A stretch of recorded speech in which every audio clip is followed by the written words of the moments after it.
मवियामध्ये अजूनही जागांवरून नाराजी नाट्य पाहायला मिळतंय। कारण यवतमाळमध्ये राष्ट्रवादी शरदचंद्र पवार पक्षाचे माजी आमदार संदीप बाजोरिया हे नाराज असल्याचं कळतंय।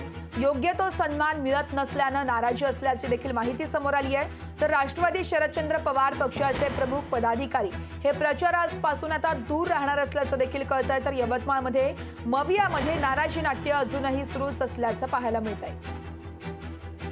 महाराष्ट्रात महाविकास आघाडीला चांगले दिवस आलेले आहे। इंडिया आघाडीला आम्ही यवतमाळ वाशिम लोकसभेसाठी महाविकास आघाडीचे अधिकृत उमेदवार श्री संजय देशमुख यांचं काम करण्याचा निर्धार केला होता। त्यांचं असं म्हणणं आहे की राष्ट्रवादी शरदचंद्र पवार गटासाहेबांचं काहीच नाही किंवा आमचं अस्तित्व तिथं काहीच नाही आहे आणि ते निवडून आलेल्यासारखे वागत आहे, त्या अभिभावात वागत आहे। उद्या त्यांचा आम्ही फॉर्म भरला जायचा विषयच नाहीये। आपलं फॉर्म भरण्यासोबत विजयी मिरवणुकी काढून घ्यावी अशी त्यांना शुभेच्छा।